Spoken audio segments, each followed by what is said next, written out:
दोस्तों नमस्कार, राम राम, वंदे मातरम। कैसे हैं सभी आप? आशा करते हैं कि कुशल मंगल होंगे। प्रिय विद्यार्थियों, आज हम कक्षा 11 आरोह का काव्य खंड और उसका पहला अध्याय कबीर, इसका अध्ययन करने जा रहे हैं। तो प्रिय विद्यार्थियों, चलिए बिना समय गवाए करते हैं इसको प्रारंभ। पहले हम जानेंगे कबीर का कवि परिचय, इनके व्यक्तित्व के बारे में जानेंगे, इनके कृतित्व के बारे में जानेंगे।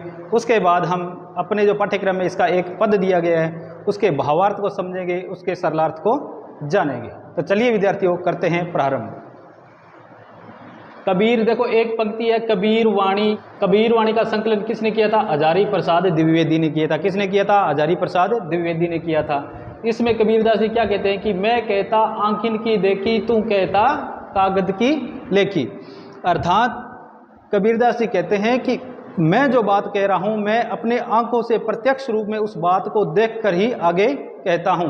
और आप क्या कहते हैं? आप कागज की लेखी अर्थात कागज पर लिखा हुआ पढ़कर ही आगे बतलाते हैं। आगे चलिए जानते हैं। हिंदी साहित्य के इतिहास में कबीर जी का एक महत्वपूर्ण स्थान है। आगे पढ़ेंगे कैसे, देखिए। कबीरदास जी का जन्म कब हुआ था? सन 1398 ईस्वी में। कहाँ हुआ था? वाराणसी के पास लहरतारा नामक एक स्थान है, वहाँ पर हुआ था। और ये है कहाँ? उत्तर प्रदेश में। अब इनकी प्रमुख रचनाएं प्यारे विद्यार्थियों एक ही है। इनकी रचनाएं क्या है? एक ही रचना है जिसका नाम है बीजक, जिसका संकलन इनके शिष्य धर्मदास ने किया था। और उसके बाद श्याम सुंदर दास ने भी इनके पदों का क्या किया था? संग्रहण किया था। इनकी एक रचना है बीजक, जिसमें साखी शब्द और रमैनी संकलित है। अर्थात साखी के अलग हैं, शब्द के अलग पद और रमैनी के अलग पद हैं। सन 1518 में बस्ती के निकट मगहर में इनका क्या हो गया? देहांत हो गया। अब इस हिसाब से देखा जाए तो कबीरदास जी की उम्र होती है 120 वर्ष। कितनी? 120 वर्ष। चलिए आगे देखते हैं। कबीर भक्ति काल की निर्गुण धारा के ज्ञानाश्रयी शाखा के प्रतिनिधि कवि हैं। हिंदी साहित्य के इतिहास को विद्यार्थियों कितने भागों में बांटा जाता है? 4 भागों में बांटा जाता है। आदिकाल, भक्तिकाल, रीतिकाल और आधुनिक काल। जिसमें भक्ति काल को 2 भागों में बांटा जाता है। कौन कौन से 2 भागों में बांटा जाता है? एक तो ज्ञानाश्रयी शाखा और इसके अतिरिक्त एक दूसरी है जिसे कहते हैं प्रेमाश्रयी शाखा। क्या कहते हैं? प्रेमाश्रयी शाखा। इसके प्रतिनिधि कवि कौन है? कबीर। और इसके हैं जायसी, मलिक मोहम्मद जायसी, जिसने पद्मावत की रचना की थी। अपने पढ़ते हैं कबीर के बारे में। वे अपनी बात को साफ एवं 2 टूक शब्दों में प्रभावी ढंग से कह देने के हिमायती थे। अर्थात वो बात को क्या है कि किसी कोई लंबी चौड़ी बात है उसको शॉर्ट में कह करके साधारण शब्दों में सामने वालों को कह दिया करते थे और उसके समझ में भी आ जाया करती थी। इसलिए कबीर को हजारी प्रसाद द्विवेदी ने क्या कहा है? वाणी का डिक्टेटर। क्यों कहा है? क्योंकि ये भाषा को घुमा फिरा के बात किया करते थे। अब देखिए, कबीर के जीवन के बारे में अनेक किंवदंतियां प्रचलित है। अर्थात उनके जीवन के बारे में किंवदंतियां यानी कि लोक प्रचलित बातें। अर्थात कोई विद्वान कुछ बात करते हैं, कोई कुछ करते हैं, कोई कुछ करते हैं। अर्थात सर्वमान्य मत नहीं है। आगे चलते हैं। उन्होंने अपनी विभिन्न कविताओं को खुद को काशी का जुलाहा बताया है। विभिन्न कविताओं में क्या बताया है? यानी कि मैं काशी का जुलाहा हूँ। जुलाहा यानी कि एक जाति होती है। कबीर के विधिवत साक्षर होने का कोई प्रमाण नहीं मिलता। विधिवत साक्षर जैसे हम शिक्षा ग्रहण कर रहे हैं, जैसे आप अब शिक्षा ग्रहण कर रहे हैं, पहले पहली क्लास, दूसरी क्लास, तीसरी क्लास, ऐसे कबीर का कोई साक्ष्य नहीं मिलता कि उन्होंने विद्यालय में जाकर शिक्षा ग्रहण की। आगे चलिए। मसी कागज छुयो नहीं, कलम गई नहीं हाथ। ये कबीर के बारे में सबसे फेमस उक्ति है। मसी का अर्थ होता है स्याही। क्या अर्थ होता है? स्याही। स्याही और कागज को हाथ में भी नहीं लिया और कलम गई नहीं हाथ। मसी और कागज, स्याही और कागज को छुआ नहीं और कलम को कभी हाथ में नहीं लिया। फिर भी कबीर को इतना ज्ञान कैसे प्राप्त हुआ? चलिए आगे देखते हैं। जैसे कबीर की पंक्तियां भी उनका प्रमाण देती है। उन्होंने देशाटन, अब देखिए, देशाटन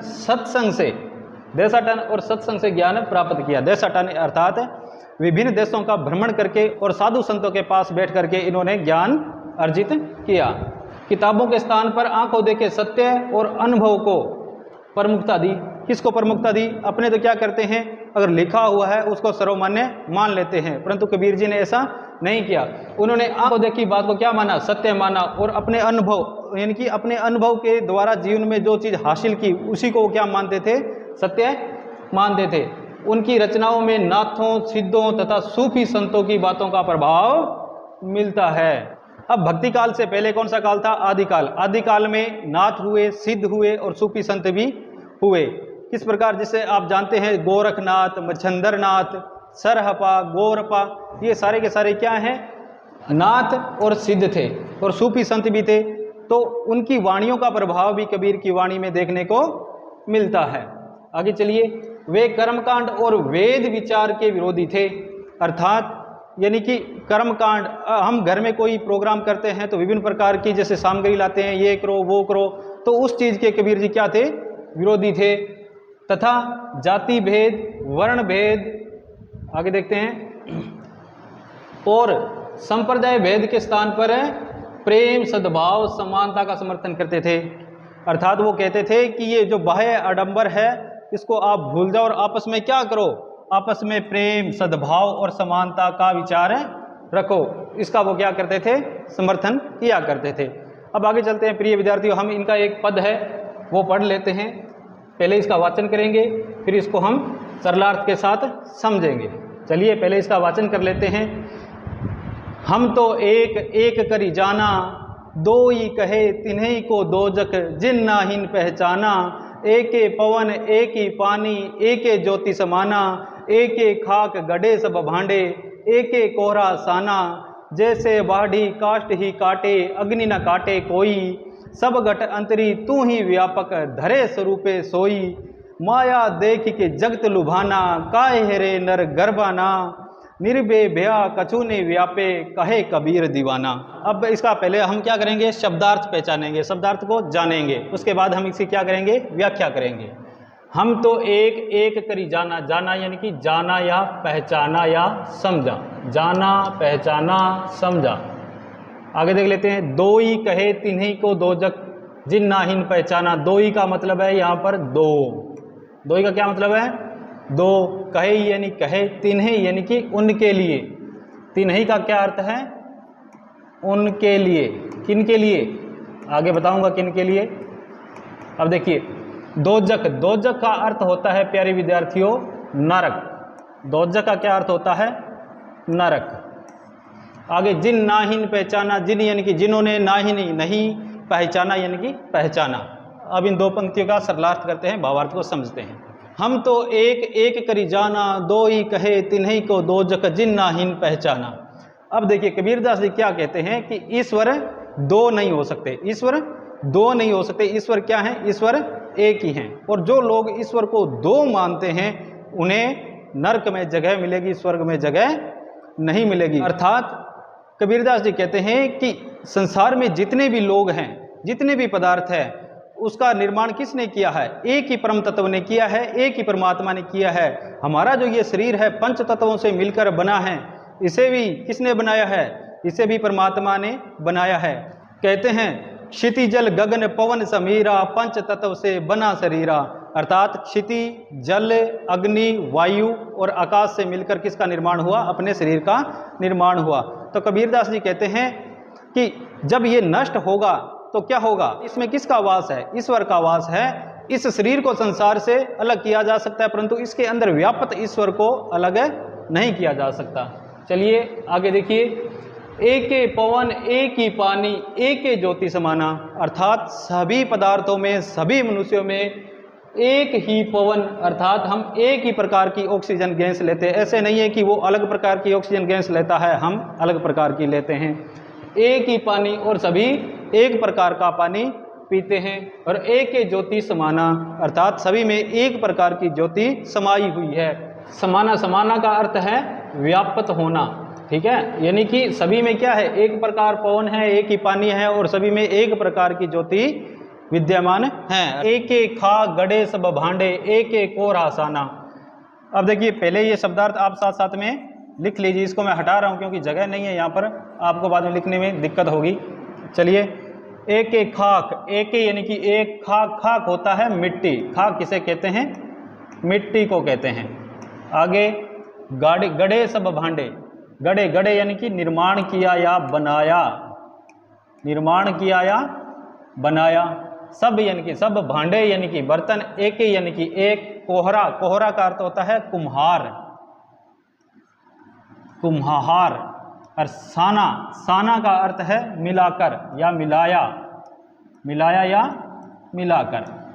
अब देखो कबीरदास जी क्या कहते हैं कि वो परम ब्रह्म है ना, जो ईश्वर है, वो एक कुम्हार के समान है। और उसने क्या किया है, सभी व्यक्तियों को एक प्रकार की मिट्टी से ये गूंद करके, एक प्रकार की मिट्टी को मिला करके उन सभी का निर्माण किया है। एक एक खाक गढ़े सब भांडे, अर्थात सारे के सारे बर्तन हैं वो एक ही मिट्टी से एक ही ईश्वर ने बनाए हैं, अर्थात एक ही कुम्हार ने उस मिट्टी को गूंथ करके सभी बर्तनों का निर्माण किया है।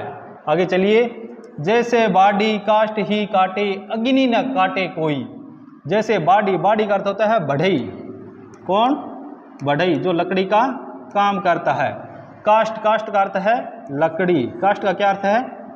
लकड़ी, लकड़ी। काटे, काटे यानी कि काटना। जैसे बाड़ी काष्ट ही काटे, अग्नि ना काटे कोई, अग्नि यानी कि आग, काटे यानी काटना, कोई यानी कि कोई नहीं। अब देखिए, जिस प्रकार बढ़ई यानी कि लकड़ी का काम करने वाले व्यक्ति है, वो लकड़ी को काट सकता है। जैसे मान लो कि ये लकड़ी है, अब लकड़ी क्या कर सकता है? बढ़ई लकड़ी को काट सकता है, परंतु इसके अंदर जो आग है, अग्नि व्याप्त है, इसको अलग नहीं कर सकता। अगर इस दोनों टुकड़ों को जलाया जाए तो अग्नि एक समान दोनों में प्रज्वलित होगी। चलिए आगे देखते हैं। सब घट अंतरी तू ही व्यापक है, धरे स्वरूपे सोई। अब देखिए, सब, सब यानी कि सारे। घट, घट का क्या अर्थ होता है? घट का अर्थ होता है हृदय। क्या होता है? हृदय। मैं यहाँ लिख देता हूँ, साथ साथ में लिख लेना आप। घट का अर्थ होता है हृदय। अंतरी यानी कि अंदर, अंतरी का क्या अर्थ होता है? अंदर। तू ही यानी किसके लिए आया है? ईश्वर के लिए है। किसके लिए आया है? ईश्वर के लिए आया है। व्यापक यानी कि व्यापत है, यानी कि व्यापत है। आगे धरे यानी कि धारण करना। धरे का अर्थ क्या है? धारण करना। क्या धारण करना? स्वरूपे, स्वरूपे यानी कि विभिन्न प्रकार के स्वरूप, विभिन्न प्रकार के रूप। सोई यानी कई, सोई यानी कि कई। अब देखिए, सब घटी अंतरी तू ही व्यापक धरे स्वरूपे सोई। अर्थात कबीरदास जी कहते हैं कि सभी के हृदय में कौन विराजमान है? कबीरदास जी क्या कहते हैं कि सभी के हृदय में कौन विराजमान है? ईश्वर का निवास है, परंतु धरे स्वरूपे सोई, विभिन्न प्रकार का स्वरूप धारण कर रखा है। सभी लोगों के चेहरे क्या हैं? अलग अलग हैं, परंतु सबके हृदय में किसका वास है? ईश्वर का निवास स्थान है। चलिए आगे चलते हैं। माया देखी के, माया देखी के जगत लुभाना, काहे रे नर गर्भाना। अब देखिए आगे, कबीरदास जी बहुत ही एक इतने बड़े शख्सियत थे कि उनके बारे में अगर पढ़ा जाए और देखा जाए तो वास्तव में इतना महान व्यक्ति तो आज तक किसी का नहीं हुआ और शायद आगे भी कभी किसी का नहीं होगा। चलिए, माया, माया का अर्थ होता है मोह माया, मोह माया, जिसके चक्कर में हम पड़े हैं। कबीरदास जी इनसे काफ़ी उठ चुके थे। देखी के जगत, जगत का अर्थ है संसार। जगत का क्या अर्थ है? संसार। लुभाना यानी कि लोभ करना, लालच, लोभ करना अर्थात लालच करना। काहे रे नर गर्भाना, काहे रे यानी क्यों। नर, नर, नर का अर्थ है मानव, मनुष्य। गर्भाना, गर्भाना यानी कि घमंड करना। क्या करना? घमंड करना। अब देखिए इसकी व्याख्या करते हैं हम। कबीरदास जी क्या कहते हैं कि ये संसार के लोग हैं, ये माया को देखकर भ्रमित हो गए हैं और लालच कर रहे हैं कि मुझे इस प्रकार की सुख सुविधाएं मिल जाए, मुझे ऐसो आराम मिल जाए। परंतु इतना कुछ होने के बाद भी कबीरदास जी कहते हैं कि अगर आपको सारी सुविधाएं मिल गई, सुख सुविधाएं प्राप्त हो गई, उसके बाद भी काहे रे नर गर्भाना, फिर भी क्यों घमंड कर रहा है? क्यों? क्योंकि ये सारी चीज़ें जो तुझे मिली हैं वो सारी की सारी क्या हैं? नश्वर हैं, एक न एक दिन समाप्त अवश्य हो जाएगी। एक ईश्वर ही है जो हमेशा थे, हमेशा हैं और हमेशा रहेंगे। आगे देखिए कबीरदास जी क्या कहते हैं निर्भय भया कछु नहीं व्यापे कहे कबीर दीवाना। दीवाना का अर्थ होता है पागल।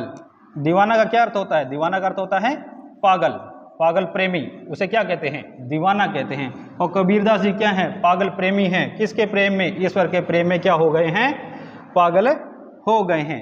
निर्भय भया, निर्भय, निर्भय का अर्थ होता है निर्भय, निर्भय, भया, भया यानी कि होने से, होने से, कछु नहीं व्यापे यानी कुछ नहीं बिगड़ता, कहे कबीर दीवाना, दीवाना यानी कि पागल, पागल प्रेमी, पागल प्रेमी, पागल प्रेमी को क्या कहते हैं? दीवाना कहते हैं, जो किसी के प्रेम में पागल हो जाता है। कबीरदास जी किसके प्रेम में पागल हैं? ईश्वर के प्रेम में पागल हैं। आगे कबीरदास जी क्या कहते हैं कि अगर किसी व्यक्ति ने ईश्वर का प्रेम प्राप्त कर लिया, अर्थात ईश्वर को प्राप्त कर लिया और ईश्वर की सहायता से वो निर्भय हो गया, तो ये संसार के लोग, ये मोह माया, ये वस्तुएं उसका कुछ नहीं बिगाड़ सकती। और ये बात कौन कह रहा है? कहे कबीर दीवाना, जो ईश्वर के प्रेम में एकदम मस्त हो गया है, ऐसा कबीर वो ये बातें कह रहा है। तो प्यारे विद्यार्थियों, यदि आप मेरे चैनल पर नए हैं तो इस चैनल को सब्सक्राइब करें, ज़रूरतमंद बच्चों तक इस वीडियो को अवश्य पहुँचाएँ। तो चलते हैं प्रिय विद्यार्थियों, हमारा अगला अध्याय है मीरा, उसको पढ़ेंगे अगले वीडियो में। तब तक के लिए नमस्कार।